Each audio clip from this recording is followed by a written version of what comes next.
Bonjour. Notre leçon aujourd'hui est le vocabulaire du portrait. Qu'est-ce qu'un portrait? Alors, le portrait, c'est la représentation de quelque chose par le dessin, la peinture ou la photographie. Faire par exemple le portrait d'un ami, c'est le décrire. C'est faire une description physique ou bien psychologique de son ami. Alors on peut choisir de procéder à un portrait fixe ou bien à un portrait en action. Faire un portrait fixe, par exemple, c'est faire découvrir le personnage décrit par ce qu'il est, par ses caractéristiques physiques ou bien psychologiques.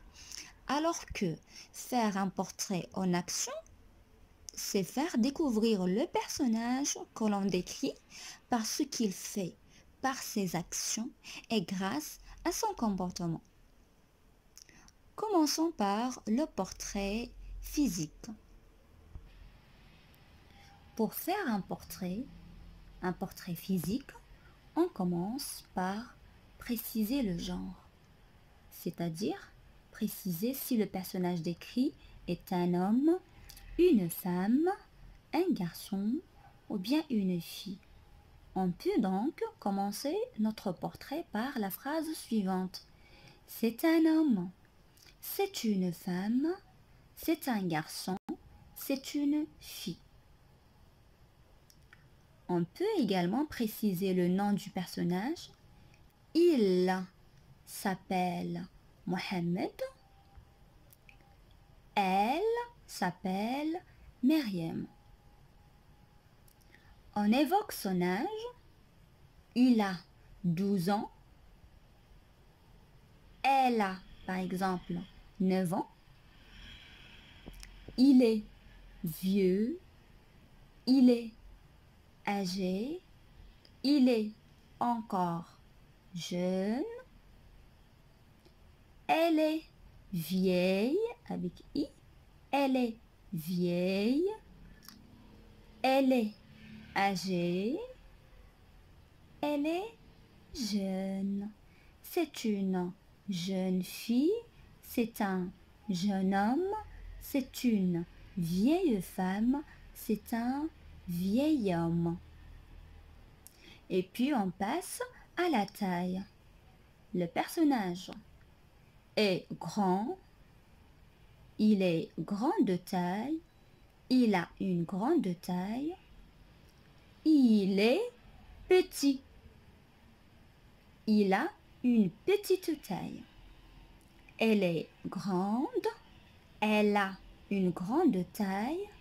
Elle est petite. Elle a une petite taille. Il est gros. Elle est grosse. Il est obèse. Elle est obèse. Il est mince. Elle est mince. Voilà. Il est maigre. Le visage. On précise la forme du visage. Alors, le visage peut être ovale, il peut être carré, il peut être hexagonal, allongé, rond, c'est sans E, rectangulaire. Elle a le visage rectangulaire, elle a le visage rond, son visage est carré, son visage est ovale. On décrit également les sourcils. Les sourcils peuvent être bien dessinés, ils sont bien dessinés. Les sourcils fins, ils ne sont pas épais, comme ils peuvent être épais.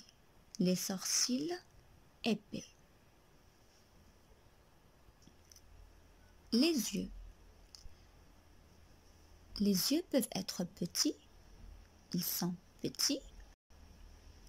Les yeux écartés, les yeux rapprochés, les yeux tombants, les yeux ronds,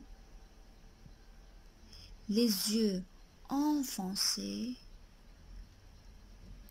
les yeux bridés, les yeux globuleux et les yeux en amande. Ils ont la forme de l'amande. Le nez cassé, le nez tombant, le nez retroussé, le nez aquilin,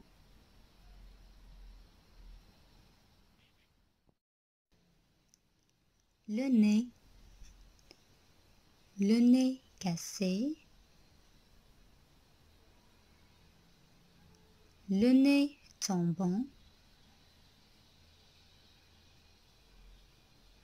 le nez retroussé,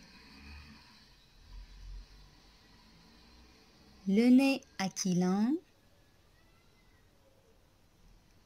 et le nez droit.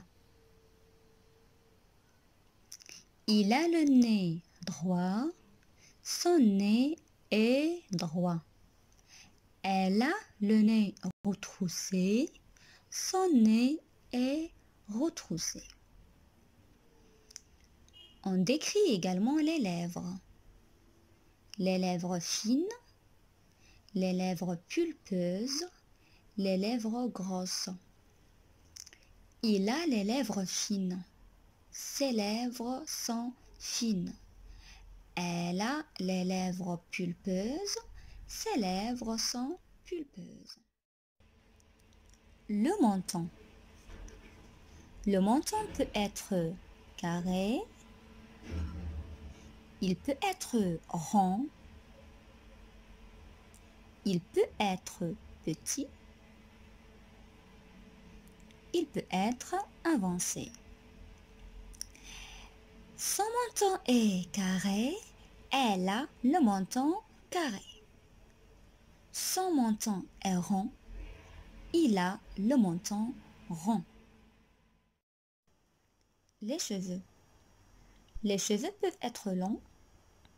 Ils peuvent être mi-longs, c'est-à-dire ni courts ni longs. Ils peuvent être courts. Exemple, elle a les cheveux courts. Ses cheveux sont longs. Elle a les cheveux mi-longs. Ses cheveux sont mi-longs. Ses cheveux sont courts. Alors, les cheveux peuvent être ondulés, bouclés, frisés, raides. Exemple, elle a les cheveux bouclés, ses cheveux sont frisés. On peut préciser également la couleur des cheveux. Ils peuvent être blancs, gris, bruns, châtains, roux ou bien noirs. Ses cheveux sont noirs, ses cheveux sont roux, elle a les cheveux gris, elle a les cheveux bruns, elle a les cheveux châtains. Le teint, c'est la couleur de la peau. Alors, le teint peut être blanc, brun, rose, noir ou bien bronzé.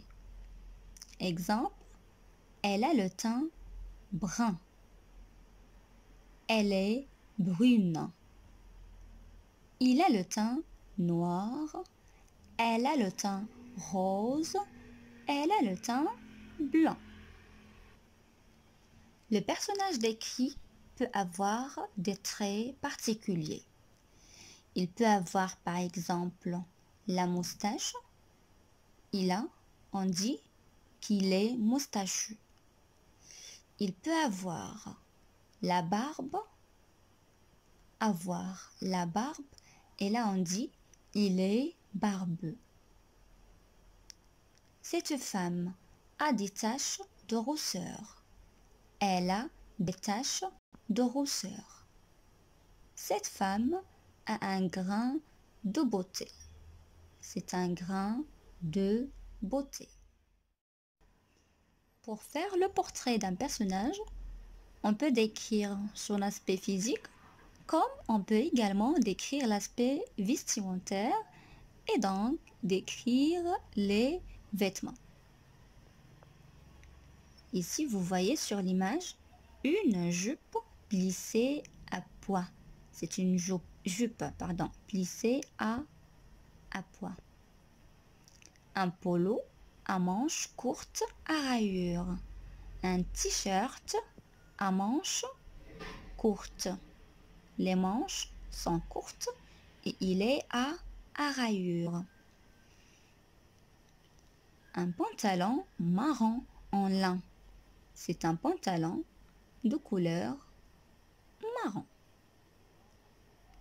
Une chemise, c'est une chemise à carreaux. Une chemise à carreaux. Un blouson en cuir ou bien de cuir.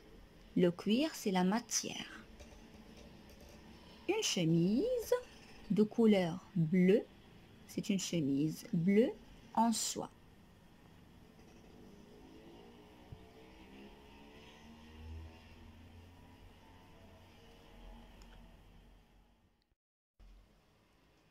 Une robe de soirée décolletée, un pull ras du cou, une robe à fleurs, voici les fleurs, un manteau en daim, un chemisier uni, des jeans en coton.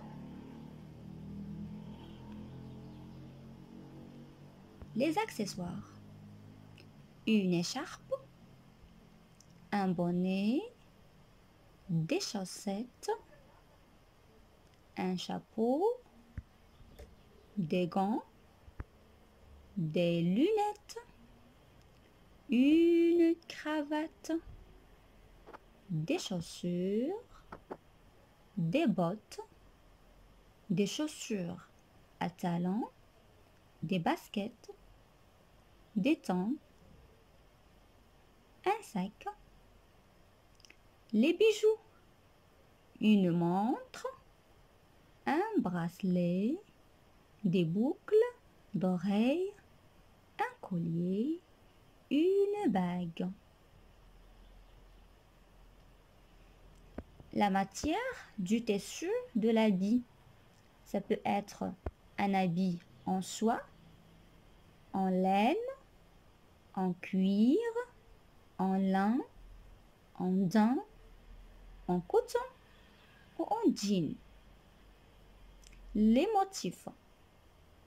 Une chemise à carreaux, une chemise à rayures, une robe à pois, une robe à fleurs, une chemise unie, un pantalon uni.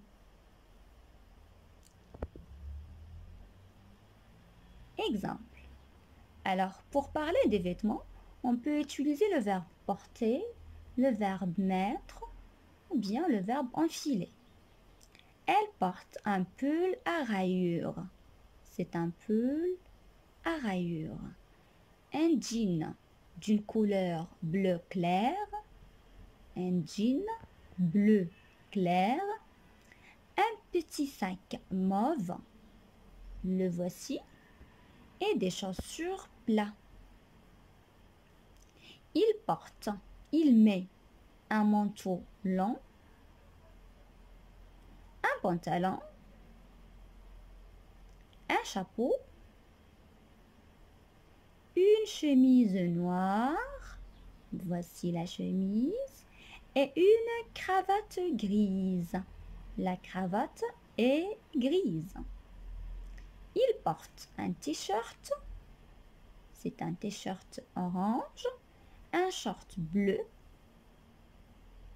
des chaussettes blanches, les chaussettes sont blanches, et des chaussures marron. Les chaussures sont marron. Ce que vous devez savoir, c'est que l'écriture d'un portrait, elle est réussie lorsque le portrait nous donne une impression générale sur ce personnage-là. C'est pourquoi il est important, il s'avère intéressant d'évoquer l'aspect moral du personnage. On peut donc parler des qualités et des défauts du personnage que l'on décrit. Alors, exemple, Madame Robert est une femme gaie. C'est une femme enjouée, c'est une femme qui est toujours de bonne humeur. Elle est très souriante. C'est une femme qui manifeste sa gentillesse par le sourire. Cette femme est parfois un peu mélancolique, un peu trop peut-être. C'est une femme qui éprouve une tristesse vague. De son côté, Monsieur Robert reste étonné. Monsieur Robert est stupéfait. Quand sa femme est si déprimée. La femme de Monsieur Robert est déprimée, elle souffre de dépression. Mais parfois, il est aussi un peu énervé, un peu trop peut-être. Monsieur Robert est énervé, il est en colère, il est agacé. Leur enfant, qui est fier de lui. Cet enfant est fier de lui. Cet enfant se croit supérieur aux autres. Il manifeste cela par son comportement. Il reste assez discret. Il est discret, c'est-à-dire il agit avec réserve.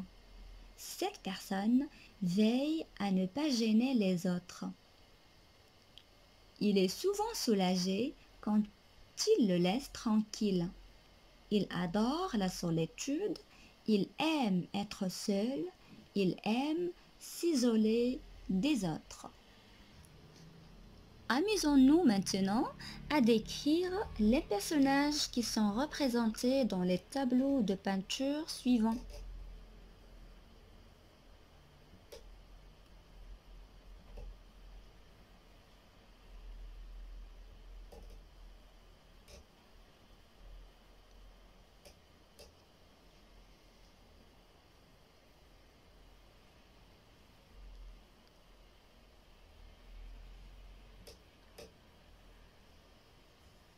Merci beaucoup de votre intérêt et à bientôt.